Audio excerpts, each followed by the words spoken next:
O Brasil arde em chamas. O interior de São Paulo, de Minas Gerais e de Goiás tem sofrido com as queimadas de grandes proporções. Outros estados do Centro-Oeste, Norte e Nordeste já emitiram sinais de alerta para possíveis novas áreas de risco. Ao todo, só nesse ano, o país registra mais de 109 mil focos de incêndios. Esse número já é um dos maiores da história, com aumento de 78% em relação ao ano passado, 2023. As altas temperaturas do mês de julho, somadas ao tempo seco de agosto, estão favorecendo que o fogo se alastre com mais intensidade. Mas as causas desses incêndios não são só naturais. Uma análise realizada pelo Instituto de Pesquisa Ambiental da Amazônia, o IPAM, constatou que 81,3% dos incêndios em São Paulo aconteceram em áreas de uso agropecuário e começaram quase que simultaneamente, no intervalo de 1h30. Quinta-feira, 29 de agosto de 2024.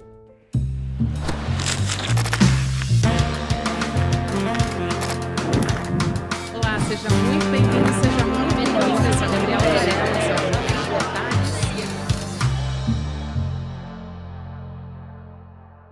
Olá, seja muito bem-vindo, seja muito bem-vinda. Eu sou a Gabriela Varela e esse é o Videocast em Detalhes.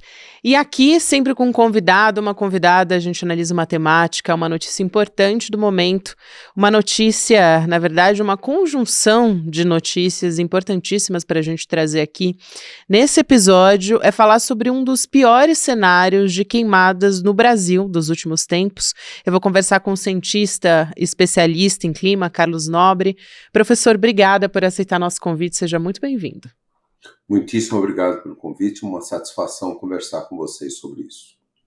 Professor, os últimos dados que a gente tem, eu queria começar pelo cenário que a gente tem no Brasil se apresentado, né? A gente tem uma queda nos dados de desmatamento e isso é importante porque os trabalhos científicos mostram que o desmatamento é indutor do fogo e a gente está falando aqui de queimadas, né? Por outro lado, a gente tem destruição da floresta amazônica e isso é um processo que é cumulativo. Eu queria pedir para o senhor explicar como que o fogo está se alastrando nesse momento com mais facilidade? Se o clima seco, essas áreas em que o fogo, inclusive, está predominante nesse momento, interferem? E por que que a gente tem esse como o pior cenário dos últimos anos, justamente se a gente tem essa queda nos dados de desmatamento? Exatamente. Esse é uma informação muito importante, sem dúvida. Por um lado, inúmeros cientistas estão nessa hora tentando explicar cientificamente isso, e o que é mais provável que tenha acontecido é exatamente uma resposta, vamos dizer assim, do crime que coloca fogo, e já vem colocando fogo na Amazônia há décadas e décadas, pela redução do desmatamento. Porque o que nós vimos no ano passado, por exemplo? Houve uma redução na Amazônia brasileira de 50% de desmatamento. Então, os focos de incêndio que o Instituto Nacional de Pesquisas Espaciais, o INPE, monitora todos os dias, mostrou que houve uma grande redução do fogo na floresta derrubada. Porque o que acontece normalmente? Se desmata, deixa aquelas árvores, todas aquelas plantas secando ali por 2 meses e depois se coloca fogo para ter todas aquelas cinzas de tudo, toda aquela matéria orgânica. Aquilo é quase que o fertilizante para depois plantar a pastagem, plantar gramínea para a pastagem. Isso existe desde a década de 70. Então, o que o dado mostrou? Que diminui muito o fogo em áreas desmatadas, diminuiu 2/3. Mas em 2023 aumentou o fogo na floresta. Aumentou muito o fogo na floresta. Então, o que se supõe que já vinha acontecendo em 2023? Foi uma das estações, de fato, a recorde de seca da história da Amazônia, 2023, que continua em 2024. Muitíssimo poucos casos de fogo que iniciaram com raios, com descargas elétricas, porque foi super seco, tinha muito pouca nuvem para gerar descarga elétrica. Então, não há a menor dúvida que quase todo esse enorme aumento do incêndio dentro da floresta é criminoso. É alguém que foi botar fogo lá. Manaus, setembro, outubro, bateu recorde de poluição do ar pela queimada. Esse ano agora, na estação seca, está voltando a ser muito poluído, porque também explodiu de novo o número de incêndios lá. O incêndio não parou em nenhum momento. Então, é muito provável que o fogo que tem acontecido, como nós vimos no Pantanal, no Cerrado e na Amazônia, eles sejam, por exemplo, em junho, julho, o Instituto Nacional de Pesquisas Espaciais, o INPE, mostrou um número muito pequeno de descargas elétricas ali no Pantanal, no Cerrado, menos de 3% dos focos de calor foram gerados, podem ter sido gerados por descargas elétricas, 3% só. Então, é lógico que quando há secas muito pronunciadas, ondas de calor, ventos fortes, como nós estamos tendo agora, essa época de ventos fortes, principalmente no Sudeste, então, um fogo ele pode gerar outros incêndios, né? Você tem esses redemoinhos do fogo, aí fagulhas pulam ali desse redemoinho, podem caminhar dezenas de metros e começar um novo foco. Isso é possível, mas o começo, por exemplo, no estado de São Paulo, não houve nenhuma descarga elétrica semana passada que bateu o recorde de incêndios na quinta, na sexta, no sábado, aí a frente fria entrou no sábado e a chuva diminuiu muito esses focos, mas nenhuma descarga elétrica, zero. Então, mesmo que uma parte dos incêndios seja o redemoinho, a faísca que pulou, mas o primeiro incêndio sempre é humano. E tudo leva a crer, no Cerrado, na Amazônia, no Pantanal e no estado de São Paulo nas últimas semanas, que uma parte muito grande desses incêndios sejam criminosos. Isso é muito importante que o senhor traz, professor, era até a pergunta que eu ia te fazer, porque agora a gente teve uma medida, né, do ministro Flávio Dino, do Supremo Tribunal Federal, determinando nessa última terça-feira, de 27 de agosto, que o governo federal tem 15 dias para mobilizar um maior contingente de Polícia Federal, de Polícia Rodoviária Federal, Forças Armadas, enfim, Força Nacional também, para combater incêndios. Aí a gente está falando da Amazônia e no Pantanal, né? E isso é muito importante porque a gente está discutindo também a proteção desses lugares. Isso é importante porque a gente tem um cenário, e aí o senhor me corrige se eu estiver errada, mas de pico de queimadas no mês de setembro, e a gente está conversando ainda em agosto, então daria para inferir que a gente teria um aumento ainda dessas queimadas no segundo semestre agora de 2024. Quais são as medidas que podem ser adotadas nesse sentido, se esse é um primeiro passo importante? Inclusive, o ministro Flávio Dino falou também sobre a ideia de liberar também, talvez propor a abertura de um crédito extraordinário justamente tomada com base nessas conjunções de fatores que estão acontecendo agora. Sem dúvida, é uma medida muito importante, porque, como vocês próprios estão anunciando aqui, 81,3% dos incêndios de São Paulo começaram quase que simultaneamente. Isso é impossível, não houve nenhuma descarga elétrica, e todos simultaneamente. Então, é muito provável que isso foi uma ação gigantesca do crime organizado. Eu diria aí centenas, para não dizer até mais de 1.000 pessoas do crime organizado espalhados no estado de São Paulo, e isso foi visto nos últimos dias, mas é lógico, isso já vem acontecendo há meses e meses na Amazônia, no Cerrado, no Pantanal. Então o ministro Flávio Dino está correto, porque é muito provável que a maioria desses incêndios foram criminosos. Não é só, por mais que nessa época é proibido colocar fogo, até pelo agricultor, pelo pecuarista, mas é mais provável que a grande maioria desses incêndios não foram um agricultor, um pecuarista que desrespeitou a lei e foi lá colocar fogo na sua pastagem para depois replantar a gramínea, ou o agricultor que fez isso. Não, é muito provável que lá na Amazônia, no Cerrado, no Pantanal e agora nos últimos dias no estado de São Paulo, Minas Gerais também teve isso, isso sejam incêndios provocados pelo crime organizado. Então, precisa ter aí, em outras palavras, que o ministro Flávio Dino coloca é o seguinte: virou uma guerra. Isso é uma guerra. É equivalente à guerra em todos os setores, tráfico de drogas e tudo, do crime organizado. Tem que ter milhares de policiais aí combatendo essa guerra, lutando contra o crime organizado, colocando fogo em todos os biomas brasileiros. E no estado, perdão, de São Paulo, professor, um outro componente importante, até para se suspeitar, até suspeitar, eu acho que é um verbo que nem cabe aqui, né? Porque, de fato, tudo aponta que são incêndios criminosos. E um desses fatores também é o horário, porque os focos de incêndio, segundo o IPAN, né, o Instituto de Pesquisa Ambiental da Amazônia, mostrou que no estado, nos últimos dias, eles começaram a gerar fumaça quase que no mesmo horário. Então, isso é uma informação, inclusive, do G1, né, do podcast O Assunto, trazendo uma especialista de monitoramento desses incêndios, mostrando, então, que esses incêndios também estavam concentrados, esses focos, em áreas de uso agropecuário, plantações, então, cana-de-açúcar, pastagens, enfim. Acho que esse é um fenômeno importante também para ajudar a identificar o que está acontecendo no estado de São Paulo. E especificamente aqui, professor, a gente também tem um fenômeno que eu gostaria que o senhor ajudasse a gente a entender, que é como que essas fumaças se espalham para outros lugares também, porque a gente tem, por exemplo, Minas Gerais, a gente teve casos também, fumaça também em Brasília. Como é que isso se dá?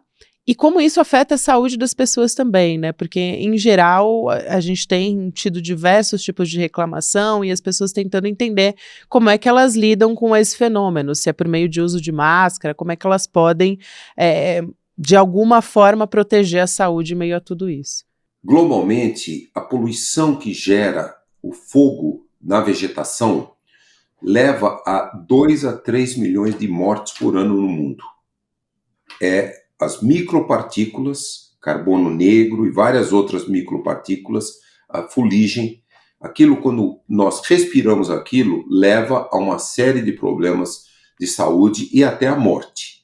Então, esse é um problema global que existe há muito, para não dizer milênios, né? Mas realmente, quando aumentou muito esses incêndios, isso traz um enorme problema. Então, esse é um primeiro ponto. O segundo ponto é, logicamente, nós temos assim vários sistemas meteorológicos, mas nessa época do ano, o que nós temos também, às vezes, é um incêndio da Amazônia, tem um vento de baixos níveis ali, 2 quilômetros de altura, paralelo aos Andes, e eles pegam a fumaça lá do centro-oeste, primeiro lá na Amazônia, o vento vai lá em direção aos Andes, e depois vem para baixo, paralelo aos Andes, e traz essa poluição, tanto da queimada em boa parte do centro-oeste da Amazônia, do Pantanal, do Cerrado, traz aqui para o centro-oeste, traz para o sudeste também e vai até o sul do Brasil. Então, esse é um transporte desses poluentes e traz uma poluição muito grande da queimada dessas regiões do Brasil. Aqui, essa queimada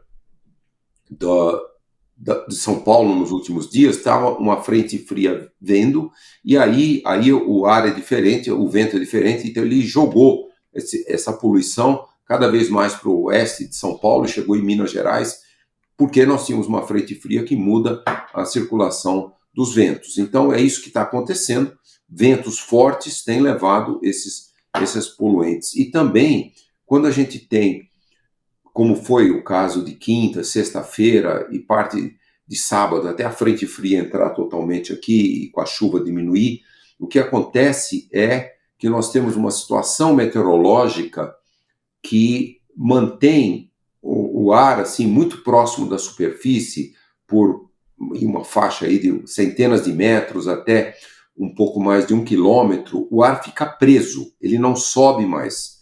Então, aumenta demais a concentração dos poluentes das queimadas, né? É isso que todos nós vimos aí na sexta-feira, na quinta, aquele sol totalmente vermelho, né, é porque quando tem muitas partículas na atmosfera, elas pegam a radiação solar e deixam só passar o vermelho, os outros, o verde, o azul, ela é espalhado e a gente vê só o vermelho. Então isso significa muita poluição do ar e é isso que aconteceu, fenômenos meteorológicos que aumentaram demais a concentração dos poluentes próximos da superfície e é isso que aumentou demais a concentração. O impacto na saúde é terrível, é terrível. Eu acho que uma política de adaptação que nós não temos no Brasil, e vale muito a pena o Ministério da Saúde e outros ministérios também, tanto no nível federal, mas no nível estadual e municipal, nós temos que educar toda a população brasileira a fazer uma coisa que nós fizemos tão bem em 2020 e 2021, que é usar máscaras, né? Quando o Ministério da Saúde, a Organização Mundial de Saúde, decreta a pandemia da Covid, e o Brasil totalmente também foi nessa linha, principalmente em todos os estados, o governo federal tinha negacionistas, mas nos estados, o Supremo Tribunal Federal deu ordens para todos os estados protegerem as suas populações, todos nós passamos 2 anos usando máscaras. Por que quando tem uma poluição dessa, nós não usamos máscaras? É tão grave quanto a pandemia. Quer dizer, a gente usa máscara para não deixar o vírus SARS-CoV-2 entrar no nosso corpo, e principalmente pelo nariz, pela respiração. Também, esse ar super poluído, a gente está jogando essas micropartículas para dentro do nosso corpo, e isso traz um risco até de morte. Então, vamos dizer assim, ecologicamente falando, como isso tem que ser feito? Nós temos que capacitar todas as populações brasileiras agora para, quando tiver fumaça de poluição de incêndio, usem máscaras, que aí reduz muito o risco para a saúde. Isso é muito importante, né? E é uma sobrecarga também do sistema de saúde, é uma discussão que tem muitas camadas. Eu mesmo estou fazendo aniversário de tosse aqui já nos programas do ICL, já faz muitas semanas. Essa seca, eu quero perguntar também para o senhor, professor, se é um novo padrão. A gente tem nesse momento, né, uma seca histórica, está atingindo 16 estados e também o Distrito Federal, que é um cenário que favorece também os incêndios, que é tudo isso que a gente está conversando aqui. Agora, tem o fator El Niño também, que acontece ali a cada 3 ou 4 anos, e tem o Oceano Atlântico também com a temperatura muito elevada. Como é que isso interfere? Aí vem questão de chuvas na Amazônia também, enfim, tudo isso está conectado, né? Mas como que essas regiões ficam mais vulneráveis nesse cenário e se a gente tem que começar a pensar num novo padrão em relação à seca? O aquecimento global tem feito com que todos esses fenômenos meteorológicos normais que existem há milhões e milhões de anos, como El Niño, o inverso do El Niño, Laninha, situações de, às vezes, uma situação que as frentes frias ficam bloqueadas lá no sul do Brasil e aqui fica mais quente, que o ar frio não chega. Isso existe há milhões e milhões de anos. Secas no Nordeste. Mas agora o que o aquecimento global está fazendo é que todos esses fenômenos eles se tornam mais intensos. Então, quando nós temos, como alguns dias atrás aqui em boa parte do Sudeste, um sistema de alta pressão, antes daquela frente fria chegar aqui no sábado e mudar, um sistema de alta pressão que mantém o ar muito fixo. Alta pressão, o ar descende, aquece a superfície, destrói as nuvens que refletem radiação solar. Então, esses fenômenos são fenômenos meteorológicos que sempre existiram. Só que agora, com o aquecimento global, todos esses fenômenos estão ficando mais intensos. Tivemos, por exemplo, o recorde de temperatura em boa parte do Sudeste, temperaturas chegando a 37, 38 graus, em setembro do ano passado, depois novamente em março desse ano. E como você falou, é muito preocupante, porque o mês que se queima mais a Amazônia, além de agosto, é setembro. Então, precisamos ver como que o clima vai estar em setembro. Se estiver muito seco, pode explodir também as queimadas na Amazônia, e muito dessa poluição acaba chegando aqui no Sudeste. Então, esses fenômenos meteorológicos que sempre existiram, agora, devido ao aquecimento global, eles acontecem com mais frequência, batendo recordes. Tivemos a maior seca da história da Amazônia, agora, 2023-24. Tivemos a maior cheia, inundações, chuva do sul do Brasil, do Rio Grande do Sul, agora, em maio desse ano. Então, isso está acontecendo no mundo inteiro.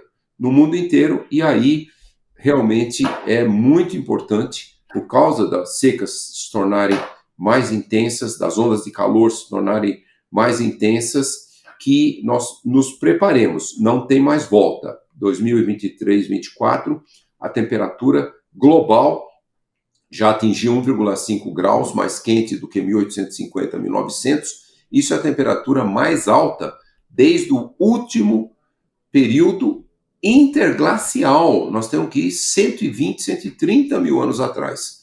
Então, é isso que está fazendo todos esses fenômenos extremos, inclusive esses que causam esses problemas todos de poluição, as secas, os incêndios. E, infelizmente, diferente, por exemplo, do Canadá, que teve o maior incêndio da sua história o ano passado, no verão, mas lá no Canadá, mais de 95% dos incêndios são causas naturais, são descargas elétricas. Aqui na Amazônia, mais de 90% dos incêndios humanos. No Pantanal, no Cerrado, nos últimos meses, mais de 95% dos incêndios humanos. E esses, da semana passada, no estado de São Paulo, 100% humanos. Não teve nenhuma descarga elétrica. E a gente está falando, né, professor, mais uma vez, de um período que costuma se ter mais queimadas, né? Então, em setembro, até como o senhor citou agora, eu pergunto se a gente pode ter ações mais firmes de combate. Por exemplo, no Pará, o governo decretou uma situação de emergência ambiental e aí proibiu mesmo o uso do fogo para atividades, e essa é uma medida que é válida por 180 dias, mas que abrange esse período em que a gente tem maior foco de queimadas, né? Esse tipo de solução ajuda a minimizar o uso do fogo, porque a gente já está conversando aqui, não é o ambiente, o clima não são propícios para atividade de queima, né? Principalmente na região amazônica. Mas como é que a gente pode intensificar essas ações de fiscalização, já que a gente já sabe que isso vai acontecer nesse período, né? É esse tipo de proibição? Que outras medidas, além dessa também, que o ministro Flávio Dino determinou agora, né, uma resposta do governo federal, quais outras medidas poderiam ser mais eficazes para combater? Praticamente em todo o Brasil é proibido usar o fogo. Na agricultura, na pecuária, é proibido. No estado do Pará, o governador enfatizou isso muito mais. Então, veja bem, na hora que é proibido a agricultura e a pecuária usarem o fogo, o sistema de satélites detecta exatamente quando e onde um fogo começou. Então, é muito importante começar a ter uma ação também de cobrar dos proprietários dessas áreas agrícolas. Lógico, às vezes o fogo é numa unidade de conservação, num território indígena, numa área pública, mas um grande número, no estado de São Paulo, 87% desses focos nos últimos dias foram todos em propriedades da agropecuária, agricultura e pecuária. Então, precisa começar a trazer também uma responsabilidade muito grande para os proprietários agrícolas, né, para eles também combaterem o incêndio. Quando o incêndio é criminoso, como aparentemente grande parte desses focos de incêndios, tanto no estado de São Paulo como no Pantanal, no Cerrado e na Amazônia, é importante que os proprietários agrícolas entendam sua responsabilidade, tem que combater, eles têm que ser também pessoas a combater a emergência climática, a emergência dos incêndios, que eles todos são proibidos por todos os impactos, destruição dos biomas, da biodiversidade, o risco enorme para a nossa saúde. Então, é muito importante também um convencimento grande dos milhões de agricultores e pecuaristas brasileiros a eles combaterem. Um outro aspecto é a quantidade de agricultura e pecuária regenerativa no Brasil ainda é muito pequena. Essa agricultura e pecuária regenerativa não usam fogo de jeito nenhum. Por exemplo, a lei do Estado de São Paulo proibiu o fogo nos canaviais há mais de 20 anos.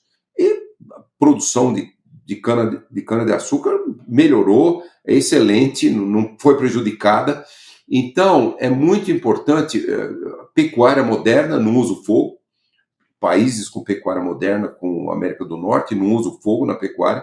Então, nós precisamos realmente fazer uma grande transformação na agricultura e pecuária do Brasil para passar para essa forma que é chamada agricultura e pecuária regenerativas, que não tem nenhum uso do fogo. Então, isso também diminuiria muito o risco dos incêndios. O professor Carlos Nobre é cientista, especialista em clima.